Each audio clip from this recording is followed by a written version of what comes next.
Hello and welcome to my news video. Today I'm going to take a quick first look at EtherNauts or EtherNauts. I don't know how to pronounce it correctly.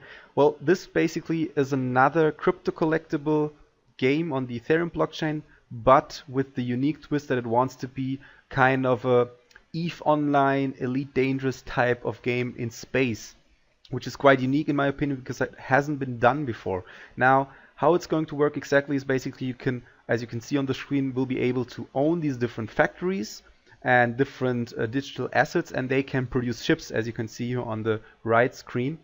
And these ships will have the ability to explore space and gather different resources and bring them back, and also make you nice return on investment because you can then trade them in for Ethereum again. So as you can see on the Medium page, it's basically a game of capitalism, as the way that developer explains it quite nicely, and you will have these different kind of ways or opportunities to play this game. So we'll have the chance to be the explorer basic, so we'll be able to explore space and gain these nice resources, maybe even gain better technology by interacting with a different race. You will have the chance to be the industrialist, or more of an industrialist type of player, where you can own these different factories and you can just produce these different digital assets for the game's economy to prosper. You will have the chance to be the Baron. So all of these, most of these kind of setups for really nice, interesting gameplay, from, as I said before, games like EVE Online or Elite Dangerous. There are a lot of other really good examples for space games that handle their economy quite nicely, and also the active gameplay and the way you want to interact with your ships and the way you want to explore space. So what's really interesting about this game as well is that I think it stands out in terms of the development team. If you scroll down on the Medium page, I'm going to post a link to the Medium page from the official developer in the video description. You can check it out yourself. And what makes it really stand out is, I think that the team is it has a really nice development background, or game development background. So the main creative director, the main head of the game development team, is called Zach, and he already had a lot of experience, or has a lot of experience, from developing the most popular, or one of the most popular games you probably know from the online space, which is World of Tanks, and also a lead developer who has worked a lot of in different kind of blockchain, blockchain developers for the most part, and also game design. So as I said, I think you can kind of see that the development team is not completely new to this space. They want to basically focus on the gameplay and just want to add the blockchain technology to make it more unique. So I think they're just going at it from the right direction, as opposed to starting with the blockchain technology and just building some kind of game on top of it, because most of the time, as you and also I have experienced before, that if you do it the other way around, if you focus on the blockchain technology first and then on the gameplay will lack significantly, and you won't really be able to interact with the game or play any kind of game. It will be mostly a showcase for how blockchain technology will work, and that's a nice cause, obviously, but it's not really a game by definition. You will have the ability to actually play this game. I don't know how it's going to work exactly in terms of interacting with the blockchain, as you know, for most of the interaction of, well, basically, let's say you take your explorer ship and send it to space to gather or collect resources. All of this will have to be handled with separate transactions on the Ethereum blockchain, and we'll have to pay gas prices every time. Now, I really hope that they don't really set up too high additional prices for every interaction. I think a lot of games do that, or have been doing that recently, and they have learned from the experience, or they're already seeing the results from this right now, in terms of not too many people playing the game, because I think it's fine for the most part, or fine for the mass market, to have to pay transaction fees basically, but they don't really like to pay additional Ethereum for each interaction with the game. So a lot of games that, let's say, one example is EtherQuest that I also did a video about. They basically they want to charge you Ethereum for any kind of interaction with the game. So if you want to go to the arena, you have to pay Ethereum. If you want to join the tournament, you have to pay Ethereum. If you want to summon a new warrior, you have to pay Ethereum. And you also have to pay the gas price on top. So that completely alienates a lot of players that cannot really afford to play the game. And I also talked about what the main issues about these kind of pay-to-play models are right now.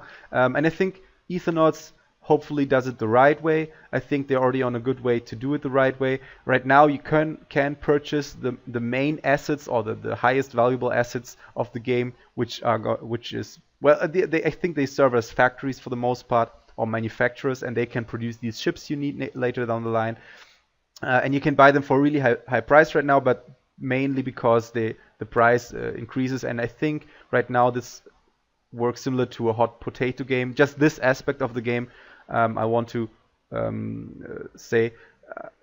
So basically, as you know from other hot potato games, you can purchase these different manufacturers or factories, and then someone else can buy them from you by forced buyouts. That's how I understood it. And so right now, the player who holds these different ships will have the ability to gain or collect these different. Oh, I'm sorry, the player who will hold these manufacturers will have the ability to get these ships once the timer has run out. So right now, if you hold 2 or 3 or maybe even more of these different manufacturers in 17 hours, you will get your ship. Now, I'm sorry, you will, yeah, exactly, you will get your ship. But if someone else buys the digital asset from you for the Ethereum price right now, which is roughly around 1.4 Ethereum, which is already quite expensive, he will have the chance to get the ship.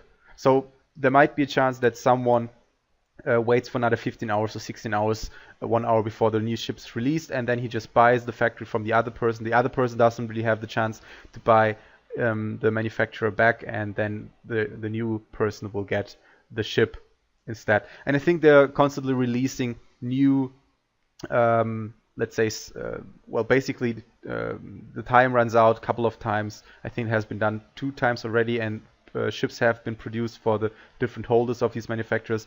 And right now, as I understood it, this serves as some kind of investment fund. So they want to get a nice, let's say, investment first, the developers, in order to have the assets or to have the investment and to have the Ethereum and the money to develop the game further.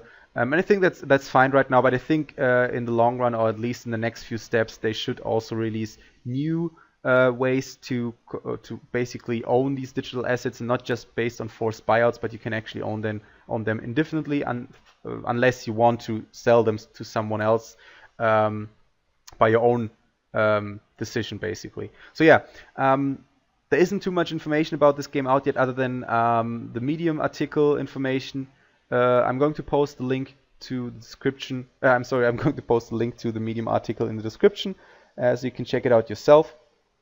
You can read through it, and also, as I always say, please do your own research on this game. There isn't too much information out about this game yet, so please don't see this video as financial advice. If you want to invest Ethereum in this game, you can do it right now, but the price entry or the entry floor is already quite high, with at 1.4 Ethereum, goes up to 1.8 Ethereum right now. I'm pretty sure that more manufacturers will be released, so you might have a chance to get into there as well, but you will also have the chance later down the line to own these different other assets which are not tradable by forced buyouts. I think it's actually stated on, yeah, as you see here, you have these golden goose items. These are the items that are out right now. So you'll have, well, you already have sectors and manufacturers which you can buy by forced buyouts, and the price increases by 115% every time. But you will also have the ability to own these standard items. So you can own starships, can own salvage, can own upgrades and crew members, and they will be yours until you sell them, basically. That's how far I understood it. So yeah, please leave a like if you liked the video. Please leave a comment and tell me what you think about this game. Do you think it's another cash grab? Do you think it has a unique type of gameplay in store that will be later released? Do you think it's too much of a risk right now to invest in this game, considering that there's only this Medium page and a little bit of information on the website itself. Please let me know. I'm always interested in your opinion and what you think about these different crypto games. Other than that, I'm also going to post a link to the website in the video description. And hope you liked the video. See you next time. Bye.